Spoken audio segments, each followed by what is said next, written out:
اس vlog دیکھنے والوں کی خدمت میں عارف کسانہ کا سلام پہنچے۔ ناظرین، آج کا ولاگ جو ہے وہ صحت کے حوالے سے ہے، اور سویڈن میں ہونے والی ایک اہم تحقیق جس کو عالمی سطح پہ پیش کیا گیا ہے، اس کی تفصیل آج کے اس ولاگ میں شامل ہے۔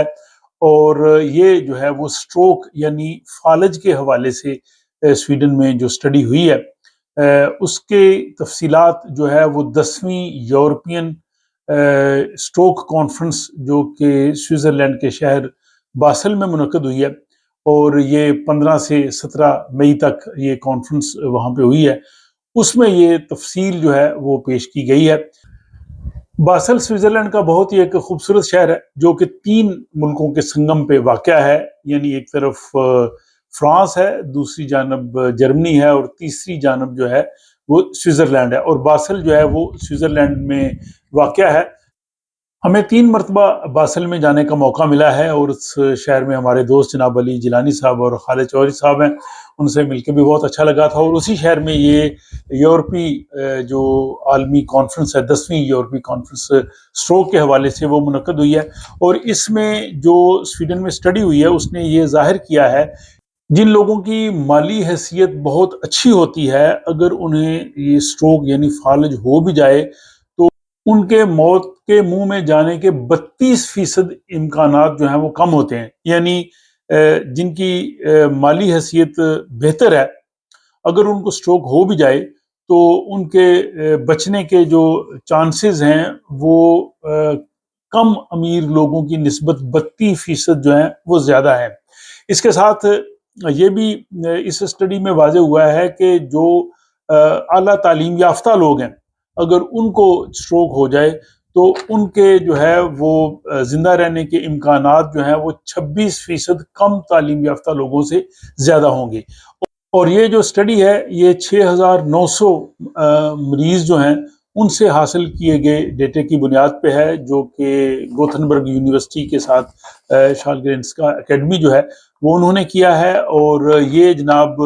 نومبر 2014 سے لے کے دسمبر 2019 تک انہوں نے یہ تمام تر جو ہے وہ معلومات اکٹھی کی ہیں۔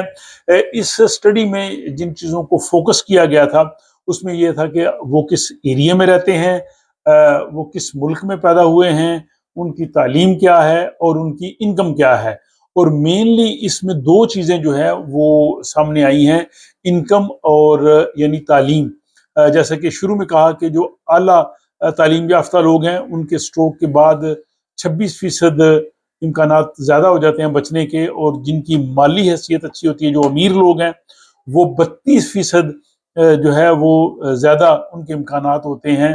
زندہ رہنے کے۔ حالانکہ ان سب کو جو علاج معالجہ ایک طرح سے ہی سویڈن میں جو ہے وہ دیا گیا ہے، کیونکہ یہ تمام سٹڈی جو ہے وہ گوتھنبرگ میں، یوتیبوری میں، جو سویڈن کا دوسرا بڑا شہر ہے، وہاں پہ ہوئی ہے۔ اچھا، اس میں جو انہوں نے فیکٹرز لیے ہیں ان میں نے کہا جی کہ ایک جو فیکٹر ہے، سنگل فیکٹر، وہ 18% جو ہے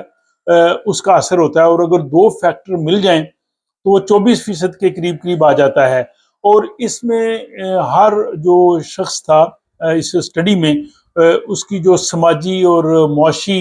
حیثیت ہے اور اس کا جو لائف سٹائل ہے اس کو بھی دیکھا گیا ہے۔ اور کہا یہ گیا ہے کہ اگرچہ یہ جو سٹڈی ہے یہ گوتھنبرگ میں ہوئی ہے، لیکن یہ اس کا اطلاق یا یہ کہہ لیں کہ یہ تمام یورپی ملکوں کے مطابق ہے، اور وہاں پہ بھی اس کا اطلاق جو ہے وہ کیا جا سکتا ہے۔ اس سٹڈی میں جو باقی چند فیکٹرز ہیں ان کو بھی دیکھا گیا ہے، جس میں جسمانی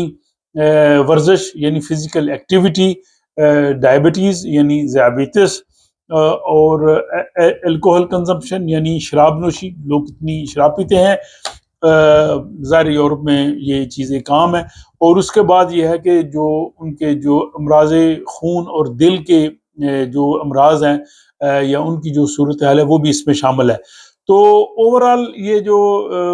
یوتیبوری یونیورسٹی نے، گوتھنبرگ یونیورسٹی میں یہ جو ساری سٹڈی کی گئی ہے، اس کا مختصر خلاصہ یہ ہے کہ جو اعلیٰ تعلیم یافتہ لوگ ہیں اور جن لوگوں کی مالی حیثیت بہتر ہے، اگر ان کو خدا نخواستہ سٹروک یعنی فالج کے مرض کا حملہ ہو بھی جائے تو اس کے بعد جو ہے وہ ان کے زیادہ امکانات ہوتے ہیں کہ وہ موت کے منہ میں نہ جائیں اور وہ زیادہ دیر کے لیے زندہ رہیں۔ اور اس میں جو باقی فیکٹرز جو میں نے کہا کہ وہ 4 فیکٹر وہ بھی بڑے امپورٹنٹ ہیں، ان میں ڈائبٹیز ہے، فزیکل ایکٹیویٹیز ہے، الکوہل کنزمپشن ہے، اور اس کے علاوہ جو خون اور دل کے جو امراض جو ہیں وہ بھی شامل ہیں۔ تو یہ ہیلتھ کے حوالے سے ایک اسٹڈی تھی، میں نے سوچا کہ اس ولاگ کی صورت میں آپ کی خدمت میں پیش کی جائے۔ مجھے امید ہے کہ یہ بھی آپ لوگوں کی معلومات میں اضافے کا باعث ہوگی، اور مستقبل میں بھی مزید اس طرح کے ولاگز جو کہ خصوصاً سویڈن میں اور یورپ میں صحت کے حوالے سے یا ٹیکنالوجی کے حوالے سے جو تحقیقات ہو رہی ہیں ان کو عام فہم لفظوں کی صورت میں آپ کی خدمت میں پیش کرتا رہوں گا۔ اپنا خیال رکھیے گا اور مجھے دیجیے اجازت۔